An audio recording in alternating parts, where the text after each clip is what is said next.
After I fixed up my old porch, my neighbor told the HOA I was decreasing property value. "This isn't a junkyard," he said while pointing at my tools. I came home to a notice, $500 fine. The same night, I watched him through my window, and got my proof. I've lived in Cary, North Carolina, for almost 2 decades now. It's not a flashy town, but it's got charm. Clean streets, decent schools, lots of trees. My house sits near the end of a quiet cul-de-sac. Just a one-story brick place, nothing special. I moved here after my divorce, needed somewhere quiet, somewhere I could be alone without being lonely. It grew on me. The place needed work when I bought it, but over the years, I fixed things up little by little. Replaced the siding. Updated the bathroom. Painted the kitchen cabinets myself. I like doing things with my hands. Feels honest. 3 years ago, the house next door got bought up by a guy named Greg. Probably mid-40s. Clean haircut, no facial hair, always impressed shirts and those weirdly stiff shorts. He didn't wave much, just kind of looked at you like he was already calculating what you owed him. I figured we'd get along fine if we just kept out of each other's way. But Greg made it clear pretty quick he was one of those neighbors. The kind that writes down the exact minute your trash can hit the curb. The kind who power washes their driveway twice a week. You know the type. So fast forward to a couple months ago, my front porch was getting worse by the day. The wood was soft, paint peeling, one of the railings actually snapped when I leaned on it. I'd saved up to fix it myself, no fancy contractor, just me, my tools, and a week off work. I set everything up right. Tarp on the lawn, tools laid out, cupboards stacked neatly. I kept the area tidy because I know how people get. I even worked mostly in the afternoons to avoid being noisy early in the morning. On the second day, I'm tightening some deck screws when Greg walks over. No hello. No smile. He just stands there with his hands on his hips, looking down at my gear. "You planning on having this mess cleaned up anytime soon?" he said. I looked up, confused. "Yeah, should be done by Friday. Just replacing the railings and boards." He didn't nod. He didn't say anything else. Just glanced at my drill, my saw, and then muttered, "This isn't a junkyard," before walking back to his picture-perfect lawn like he'd just made some grand point. I let it go. He was a jerk, but whatever. I was almost done anyway. Then, 2 days later, I get home from a trip to Lowe's, got more stain, a new drill bit, and there's a piece of paper taped to my door. Red lettering, official HOA letterhead. Notice of violation, $500 fine. Reason, excessive construction clutter. Violation of HOA Code 3.7. Attached to the notice were printed photos. My work table. My power drill. A freaking bucket of nails. All taken from an angle that looked suspiciously like Greg's upstairs window. I was stunned. I don't usually get angry fast, but this got under my skin. I'd followed every rule I could think of. And now I was getting fined because some guy didn't like the look of a few tools during the day? I didn't yell. I didn't go knock on his door. I just sat in my living room that night, blinds half open, lights dimmed, looking through the front window toward Greg's place. That's when I noticed something. It was around 11:30 p.m. Lights were still on in Greg's garage. He was moving around a lot, fast.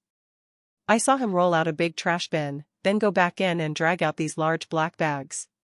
Not trash bags. Hefty industrial ones, the kind movers use. He opened his SUV, shoved 2 bags in the back, then pulled out a stack of flattened cardboard. Then I saw the copper. Long rolls of copper wiring, tangled and taped. Old pipes. Broken electronics with wires hanging out. I could see the glint of metal under the ceiling light. My guy wasn't throwing this stuff away, he was stripping it. He was running a side gig out of his garage. Probably selling scrap metal under the table. Right there, in the middle of a no-clutter neighborhood. And that's when it clicked. He wasn't just picky. He was a hypocrite. So I grabbed my binoculars. They were old, from my army days, but still worked fine. Sat there for a good hour, watching him load more stuff into bins, roll out 2 busted air conditioners, and stack them beside his fence, hidden from the road. I didn't call the cops. I didn't even say a word. Because I knew what I was going to do next. I spent the next few days watching Greg like a hawk. I didn't tell anyone. Not the HOA, not my coworkers, not even my brother, who usually hears everything. I wanted to be smart about it. I wanted proof that would shut him down for good. So I bought a cheap motion sensor camera off Amazon. One of those that looks like a floodlight. I mounted it under the eaves of my house, pointing just enough toward Greg's driveway and side yard. Not obvious. I angled it so it wouldn't catch much of the street, just his garage and the path he kept hauling scrap through. It didn't take long.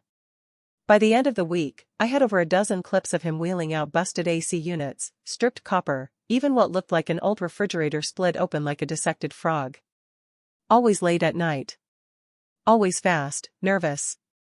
Sometimes he'd look over his shoulder, like he knew it wasn't exactly legal. I also caught him handing over a bundle of cords and metal to a guy in a beat-up Ford Ranger. No plates. No paperwork. Just cash exchanged and a handshake. Meanwhile, my porch was finished. I'd sanded and stained it, painted the railings white, even added a small potted plant. It looked better than it ever had. But the fine still stood, and the HOA wasn't budging. So I called the city. Not the police. Not yet. Just the local code enforcement office. I told them I suspected someone in the neighborhood might be storing and selling metal scrap without a permit. They took my name, asked a few questions, then said they'd send someone out within the week. The next morning, I got a knock on the door. It was a woman from the HOA board. Not the president, but one of the members, Marcia, I think. She had a manila folder in her hands. "Hi," she said, trying to sound friendly. "We've had another complaint about your property. Someone said you were filming your neighbors?" That's when I knew Greg was getting nervous. He must have seen the camera. I stayed calm. I smiled. "Nope," I said. "It's just a security light. But since you're here, I was wondering, can I submit a formal complaint about a neighbor's garage being used for commercial activity?" Her face changed a bit. "What kind of activity?" "Scrap," I said. "Copper, AC units, wiring. At least a dozen items. Late at night. No permits that I can see." She didn't say anything for a second. Then she handed me the folder with my second fine, $2.54 unauthorized lighting fixture. I took it without a word. The next night, the city inspector showed up. Unmarked car. Clipboard. I watched from my window as he talked to Greg in the driveway. They walked into the garage, and stayed there for a long time. 20 minutes, maybe more. When he left, Greg was pacing in his driveway, on his phone, clearly pissed. 3 days later, I got a letter in my mailbox. Not from the HOA, this one had a county logo. I unfolded it slowly. It was a copy of a code violation issued to Gregory L. Walker at 127 Green Hollow Way. Unlicensed salvage and storage of regulated materials. And there was more. A notice that said subject to follow-up inspection and potential penalties up to $5,000. I laughed so hard I almost dropped the paper. But it didn't end there. The next weekend, I was mowing the lawn when I noticed Greg standing at the edge of his yard, arms crossed. He stared at me the whole time. When I turned off the mower, he walked up. "You think this is funny?" he said, voice tight. I didn't answer. "You've got no idea what you just did." Still, I said nothing. Just pulled off my work gloves and looked him right in the eye. He leaned in close, too close. "You think people here like you? You think anyone gives a damn about your little porch project?" I smiled. "Apparently someone gives a damn about your garage." His face twitched. I walked inside and shut the door. But that was the moment it really shifted. Because a week later, someone egged my house. Just 2 splatters, on the window and mailbox. I cleaned it up. No big deal. Then my tires got slashed. All four. No note. No witnesses. I filed a police report, but the officer couldn't do much without proof. I didn't have a camera on that side of the house. Greg, of course, claimed he'd been out of town that night. So I bought more cameras. One in the backyard, one on the side gate. I even rigged a tiny one under my mailbox. And what I caught next? That's when everything really turned. It was a Tuesday night, just after 2 a.m. when my phone buzzed, motion alert from the side gate camera. I rolled over, half asleep, and tapped the notification. At first I couldn't see much, just the usual grainy night vision glow. But then, clear as day, I saw Greg. He was crouched near my fence line, wearing a hoodie and gloves. He had something in his hand, looked like a spray can. I sat up fast. Watched as he tagged something on the side of my trash bins, then looked straight up at the camera like he knew I was watching. The next morning, I checked it in the daylight. The words HOA trash were scrawled across both bins in black paint. On my property. I didn't even get mad anymore. It felt like something in me had flipped. He'd gone from being a smug neighbor to being a full-on petty criminal. So I did what I should have done weeks earlier. I made copies of the footage, every clip. Him selling metal. Him egging my house. Him tagging my bins. I even had him on audio once, telling someone on the phone, "If that guy keeps pushing, I'll take care of it." I printed out screenshots. Burned the videos to a USB. And I showed up at the next HOA meeting. I hadn't been to one in years. I just paid my dues and minded my business. But I showed up early, sat right in the front, and waited. When it was open comment time, I raised my hand. I have evidence that a board member has been targeting my property. I also have proof he's been conducting illegal business out of his garage and vandalizing other homes. You could have heard a pin drop. Greg, sitting 2 seats from the HOA president, didn't even blink. But his jaw tightened. I handed the USB to the president. I suggest you review it. And if the fines against me aren't removed, I'll be filing a civil complaint. The room stayed dead quiet, except for one older woman near the back who just whispered, "Oh my God." I didn't stay for the rest. I got up and walked out. 2 days later, the HOA fines were reversed. Then, Greg's garage got a visit, from someone in a suit, clipboard in hand, flanked by 2 uniformed officers. This time, they took stuff. Hauled out appliances. Took photos. Loaded his laptop into an evidence bag. I watched it all from my porch. Same porch that apparently lowered property values. But the thing is, that wasn't the end. Because the next night, I found a note taped under my windshield wiper. Just one line, written in scratchy black marker, "You just made a huge mistake." And that's when I realized, Greg wasn't done. I didn't call the cops about the note. I wanted to. I even had my phone in my hand for a while. But I knew what they'd say, no witness, no camera on that side, nothing they could do. It wasn't a direct threat. Just a warning. Or maybe a promise. So instead, I did something else. I called my cousin Mark.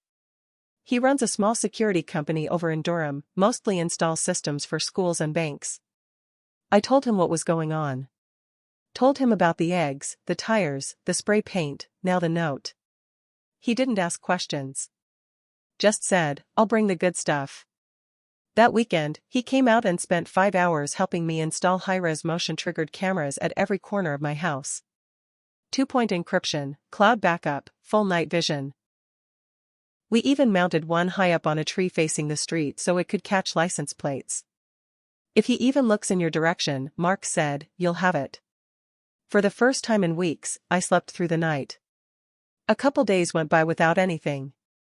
Greg was laying low. No activity in his driveway. No late-night scrap runs. His garage door stayed shut. I thought maybe it was over. Maybe getting caught was enough. But then I noticed something weird. A white pickup truck started parking a few houses down. Not on the street like a guest, half up on the curb, engine off, but the guy inside never got out. He'd just sit there. First time I saw him, I thought maybe he was a contractor taking a break. But by the third time, I knew it wasn't random, so I checked my cameras. Sure enough, that same truck had passed my house slowly, 3 separate nights. Different times. Always after 10 p.m. I saved the plate. Ran it through a friend who works for the DMV. Came back registered to a small junk hauling company in Apex. No connection to Greg officially, but it felt off. Then came the power outage. Tuesday night, around 1 a.m., everything went black. No storm, no warning. Just total silence and darkness. My backup camera batteries kicked in, but the main feed went dead for almost 20 minutes. When it came back on, I checked every angle. And on the side yard, just past the fence line, I caught a figure. Black hoodie. Same gloves. Same height as Greg. But this time, he wasn't tagging or throwing eggs. He was holding a crowbar. He walked up to the side window, the one near my garage, and tried to wedge it under the frame. He pushed hard, but I'd reinforced those windows a month back with steel locks. He gave up fast, looked around, and then, he looked straight into the tree-mounted camera. Like he knew it was there. Like he was testing what I'd see. Then he walked off. I filed a police report that night. Gave them the footage, the license plate, the screenshots. They opened a case. Said they'd be increasing patrols in the area. But I knew better. This wasn't about random mischief anymore. This was a game. And Greg had decided he wasn't going to lose. But he underestimated one thing. I don't quit, and I don't scare easy. Especially not in my own home. After the police took the report, I expected maybe they'd swing by a couple times, flash their lights, make their presence known. But no. A week went by and nothing changed. No patrols. No follow-up. It was like they logged it and forgot it. But Greg didn't forget. On Friday, I came home to find my mailbox ripped open. Not just pried, ripped. The metal bent back like someone took a tire iron to it. The mail was gone. Every last piece. Even the junk flyers. I called it in, again. Postal theft is federal. I figured maybe this time someone would take it seriously. An officer showed up, took some pictures, nodded a lot. Said, "We'll look into it." That was it. But here's the thing, I had a decoy letter in there. Just one. I'd slipped it in the night before. Blank envelope with a fake name and a USB stick inside. One I'd loaded with harmless files. Home Depot receipts, some old family photos. Nothing real. I'd put it there just to see if Greg would take the bait. And now it was gone. Which meant he wasn't just being a nuisance anymore. He was searching for something. Proof. Leverage. Maybe that USB I handed the HOA had him spooked. Maybe he thought I had more. And I did. So I called a lawyer. I didn't plan on suing at first, but I wanted someone to know everything, just in case something worse happened. I showed her the videos, the notes, the photos. The tire slashing, the mailbox, the break-in attempt. She didn't say much, just kept jotting things down in a legal pad. Then she looked at me and said something I hadn't expected. "You know this could be harassment, right? Possibly stalking? Depending on the timing, it might even be criminal trespass." That was the moment it became real in a different way. This wasn't just bad blood between neighbors. It was something darker. Obsessive. And yet, the HOA still hadn't removed Greg from the board.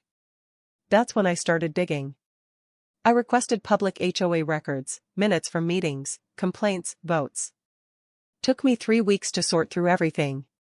Buried in the middle of a PDF from last year's meeting was something that caught my eye: approval of Greg Walker to serve as acting liaison with local contractors and inspection enforcement groups.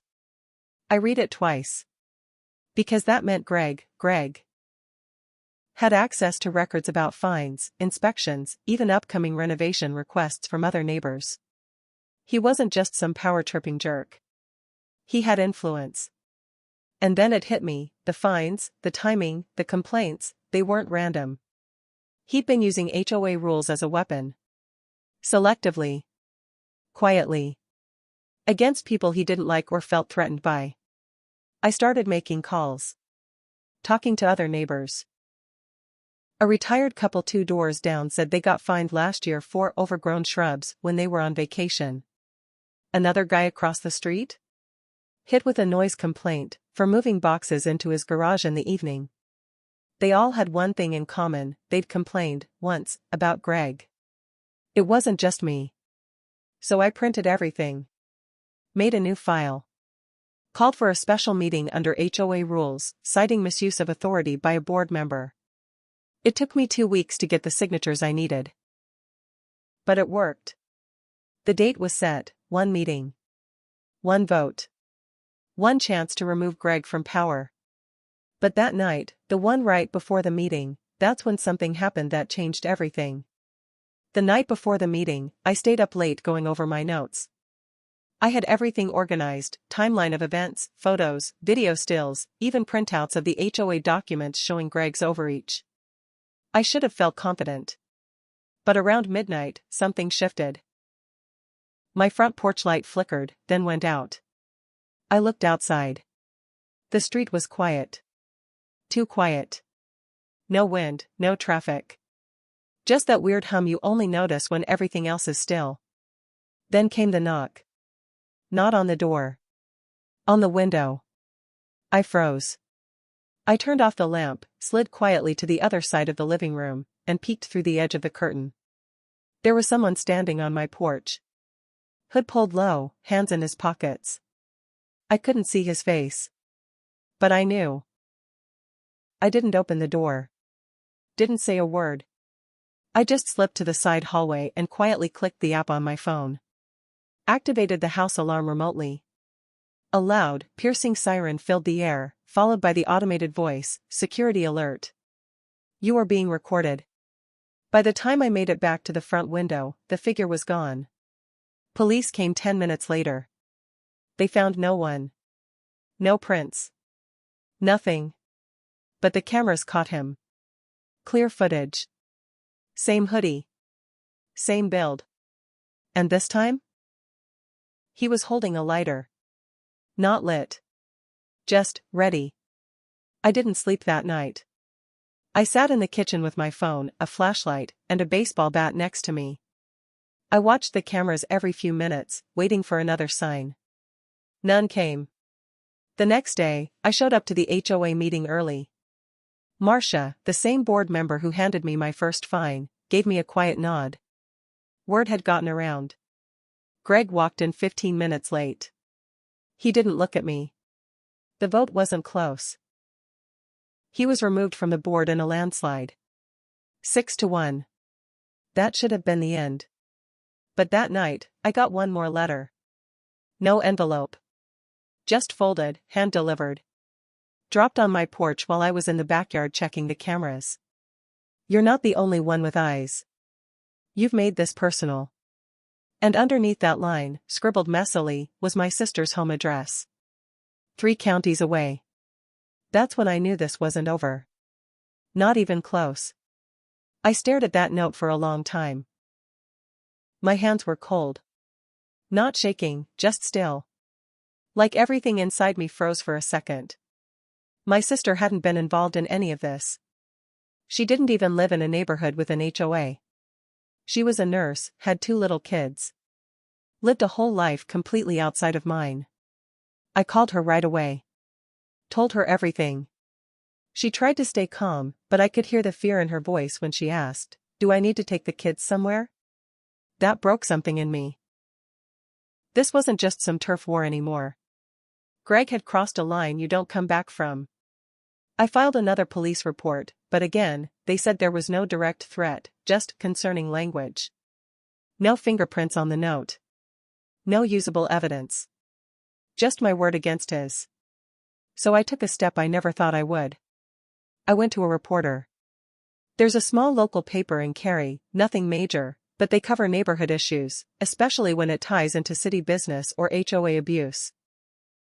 I met the reporter, a woman named Trina, at a diner off the highway. Brought the file. Every photo. Every clip. The notes. The letters. Even the footage of Greg pacing in my yard with a lighter. She listened without interrupting. Took notes. Asked for copies. And then she said something I hadn't expected. You know there's already a pending complaint against your HOA president, right? No. I didn't. Apparently, Greg had ties to a couple of inspection contractors. People who profited every time a home got cited, fined, or forced into repairs. He wasn't just harassing people. He might have been making money off it. Trina promised to dig deeper. Within days, things escalated. I started getting hang-up calls. My fence was kicked in. I caught someone, probably not Greg, but someone connected, trying to follow me to work. They weren't subtle about it. Then, Trina called. Your story's going to run Sunday, she said. We've got confirmation from another resident that Greg offered to make citations disappear, for cash. I didn't say anything. I just sat there, phone to my ear, staring out my kitchen window. The silence between us felt loaded. And then she added, but you should be careful. He's not going to take this quietly. That night, I heard someone try the back door. Twice. But this time I was ready. Because I wasn't just recording. I was waiting. I didn't move. I stayed behind the kitchen wall, barely breathing, watching the shadows shift through the window. The door rattled once more, then stopped. A minute later, my camera caught him walking off. Not running. Just walking, like he knew it didn't matter anymore. The next morning, the story dropped. Photos, documents, quotes from neighbors, my name was in it. So was his. Greg's house went up for sale a week later. No one came to say goodbye. No one waved when he packed his things. I never got an apology. Never got back the fines, the sleep I lost, or the peace I used to have on that street. But I got one thing. When I sit on my porch now, the same one he said looked like a junkyard, I look straight at his empty house, and I remind myself, he thought nobody would believe me. He was wrong.